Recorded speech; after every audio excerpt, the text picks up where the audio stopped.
My name is Rodney Ramsey. I go by the nickname Rod. I was born in Sheridan, Wyoming in 1929 of parents with a middle-income family, working people.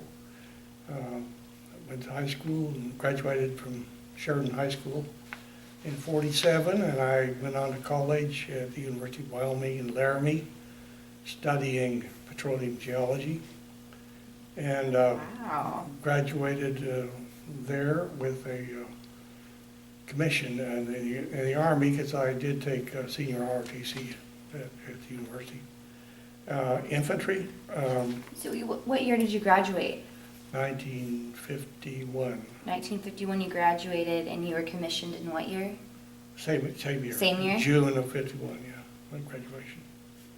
I was inducted, that is, activated and ordered to report to duty in August of '51, and I spent some time at Fort Benning taking some basic company officer training. You were in Fort Benning. Yes, went to Fort Benning, spent probably about 12 weeks there, and then was assigned to, as a training officer at the 6th Infantry Division in Fort Ord, California. And spent several months there until I received my orders to go to Korea in probably August of '52. In 52. So at this time, did you know that there was a war going on in Korea? Oh, yes, and the war started in '50 when I was still in school, and we assumed that we would be involved, all of us in the ROTC, and surely we were. Were you kind of keeping up with it while you were in school? Oh, yes, yeah. So you already kind of knew where Korea was, so whenever you found out that, or whenever they activated you and they commissioned you, and you found out you were going to Korea, what were you thinking? Were you nervous, or? Well, I was expecting that, and because that was where the Army was fully engaged, you know. And of course, there was people being assigned to Europe at that time too. So that was a possibility, but I didn't get to go to Europe. So where were you, when did you actually leave for Korea? Probably about, let's see, middle of September '52. I flew out of Travis Air Force Base to Korea on a contract aircraft. Flying Tiger Airlines was the airline that we were flying over all combat people at that time, artillery, infantry, so on. Do you remember how long the flight took? Yeah, it took probably 24 hours at least. Man. We stopped at Honolulu, Wake Island to refuel in both cases. This is an old prop plane, you know. Right.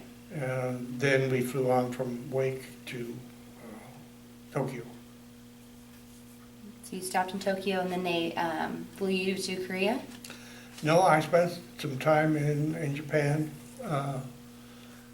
processed at Camp Drake outside of Tokyo, and then they assigned me to a 2-week school in southern Japan at a little town called Gifu. And we took CPR warfare training. That was chemical, biological, radiological training. For what, I don't know, but anyway, then I was shipped to Korea following that from southern part of Japan. Where did you land out in Korea? Where did I enter Korea? At, as they call it, Busan. We usually call it Pusan, the port at the southern tip of Korea. Did you stay in Busan, or did they move you somewhere else to have you stationed?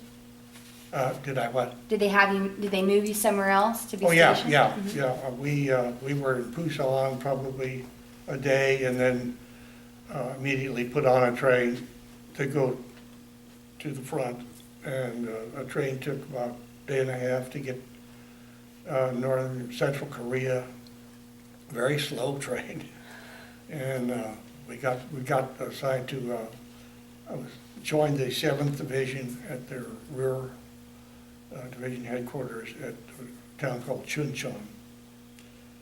And from there, we were trucked on up to the front and joined our combat units beyond that. Can you tell me a little bit about what your responsibility was, what you had to do? Well, when I joined my rifle company, which was Item Company, I Company, of the 32nd Infantry Regiment of 7th Division, they assigned me as a rifle platoon leader. That's a job where you had 40 soldiers under you, 4 squads, approximately 40, if it was full strength. And I was the platoon leader, the boss of that little group of soldiers, infantry. How was the relationships with you and the other soldiers, including foreign troops? Were there foreign troops? I mean, how was the relationships, the friendships, or that you built, or? Oh, we hit it off pretty well. We had some Republic of Korea soldiers assigned to us. They were called Katyusha soldiers, Korean Army troops, U.S. Army, Katyusha. They had been assigned at the beginning of the war, and they spent the whole war in the U.S. Army, like 3 years. And they were seasoned troops by the time I got there. So we were happy to have them. And by that time, they could speak English. They could or they could not? They could. They could speak English? They learned English, basic English, Mm-hmm. And of course, the rest of my troops were Americans. Mm-hmm. I had some black soldiers and some white soldiers, and we got along fine. So, were y'all sleeping in tents, or were y'all in barracks? Where were When y'all? I joined the unit, we were on line in an outpost position near a little town of Kumwa, Central Korea. Kumwa was a ruined town, of course, the war had wiped it out. The outpost position was dug in on a small hill. We were sleeping in bunkers dug into the hill. They were sandbag bunkers with overhead cover, and pretty comfortable. We could have a reasonable shelter from artillery, and we could sleep comfortably and trade off during the night and keep telephone guard going. How many people would stay in these bunkers? Well, there were 4 in my headquarters bunker. I had 2 sergeants and a runner, a messenger, with me in the bunker. So there's 4. Not too crowded then. Not too bad, no. How were food and clothing? The clothing, Mm-hmm. this was early fall, late September, early October. We just had our fatigue, summer fatigues, and maybe a field jacket, and we were comfortable at that time, the early part of the fall. Do you recall how much you were getting paid? Did I what? Do you recall how much you were getting paid? Oh, not a whole lot. A couple $100 a month, I guess. Mm-hmm. Yeah. What was maybe some of those difficult or dangerous moments that you encountered while in Korea? Well, of course, we were always subject to mortar and artillery fire. Mm-hmm. We were, within that range of the Chinese. The Chinese were opposite us. They dominated us from a big mountain to the north, and they had good observation on what we were doing. They could observe and adjust fire on us. So that was one thing. And of course, if we went on patrol into no man's land, we were subject to small arms fire and grenades and stuff like that. Were you ever wounded? Yes, one time. Yeah, late in October, our company, I noted it there, our company did a probe type raid on a small hill, encountered some fire, mortar fire and machine gun fire, and I got a bullet through my helmet, and it was a minor wound. It just grazed my head. But the little black soldier in my platoon standing next to me was killed. The same burst got him. He, Vinnie Mitchell was his name. Where was he from? He was from Georgia. Were you all attacked? Was it by North Koreans or was it Chinese? Or were you sure? We were what? Who were you attacked by? Was it North Koreans or was it the Chinese? Oh, we or? were strictly fighting giant Chinese in our sector there, yeah. The North Koreans were east of us, yeah. So all the time I was there, it was Chinese enemy. And yeah, that must have been really difficult. What, on the flip side, what were maybe some of the most pleasant or rewarding memories that you encountered? That we encountered for what? What were some of maybe the most pleasant or rewarding memories that you encountered? Marines? No. Sorry, pleasant memories? Oh, pleasant memories, I'm sorry. No, you're fine. Well, let's see. We had a chow bunker behind the hill at the outpost position. And we had a hot meal each day, so that was great. You know, we could make our way down to the chow bunker. It had overhead cover, and we were protected in there and could have a hot meal. They brought it up by jeep, and that was a pleasant thing. Secondly, when we went into reserve after in November, we went to a rear area, well out of artillery range, and had a very, very nice Thanksgiving dinner. So that was pleasant. Exciting. Did the war impact you in any way after you returned home? Probably some, but I was fortunate that I didn't suffer any stress syndromes. I don't recall having any nightmares, or I just had the memories of things that went on. And of course, I was fully engaged in graduate school, so it kept me busy. Did you speak about your experience in Korea at all after you returned home? Oh, yes, sure, I did. And corresponded with a few friends that survived, you know, that served with me at the time. And we traded memories. And do you still keep in contact with these friends? Yes, in fact, in 1989, there was a group organized called the 32nd Infantry Regiment Association, and we have met for reunions ever since. And this year will be our 27th reunion. I'm currently the president Are you of really? that group. Wow. How many people are in this? Well, we have probably 250 members, but only 50 plus or minus attend the reunions because of their age and travel problems. Does the venue change each year where you meet? The venue just changed. This year we're going to be meeting just north of District of Columbia, Washington. Last year we were in Niagara Falls, so we move around a little bit. When is your meeting? When is the meeting this year? Oh, it'll be middle of October, mid-October, from October 16th through 18th. In College Park, Maryland. So have you been back to Korea at all by any chance? I have once, yeah. My wife and I went on a revisit trip, thanks to the Korean government hospitality. When did you go? We went in '91, and of course by then Korea had been mostly rebuilt, and the ruins that were in Seoul had been, cleaned up. There were huge buildings.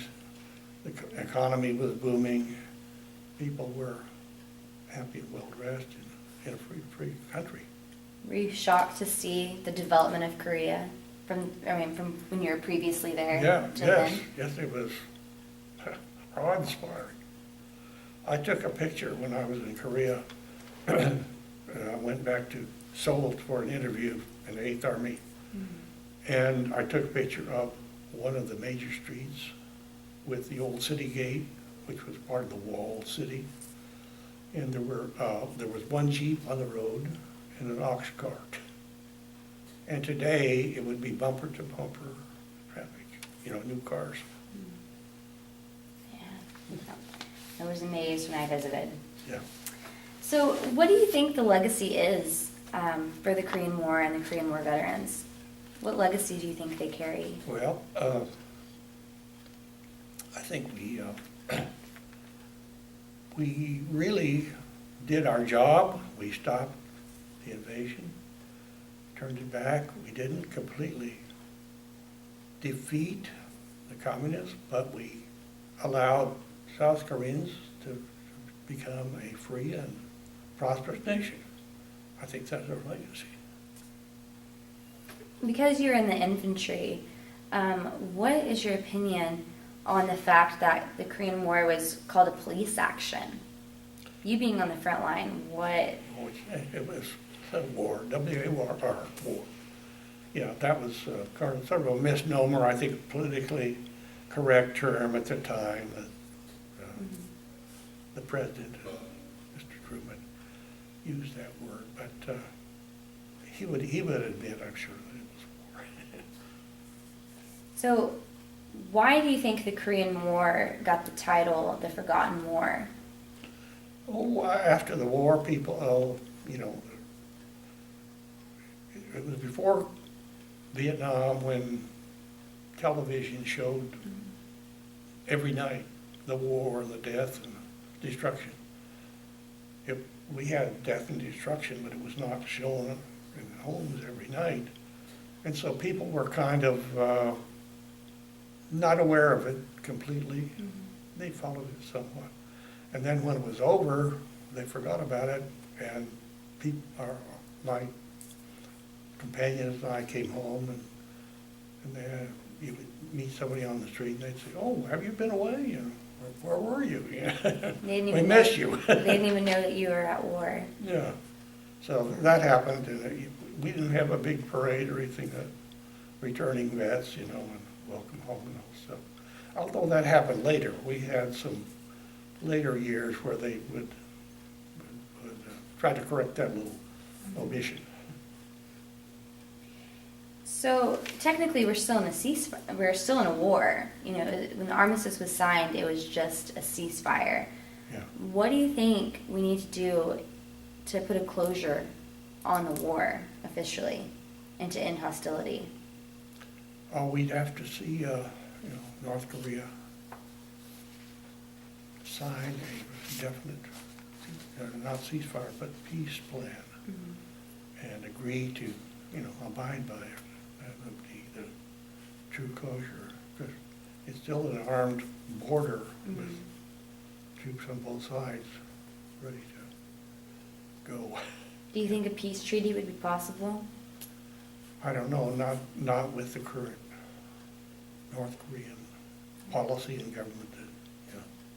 And if it were possible, would you support a reunification? The peace plan would have to be signed, and then there would be possibility of unification. And I certainly hope and pray that will happen, because there's still families that are divided by the DMZ.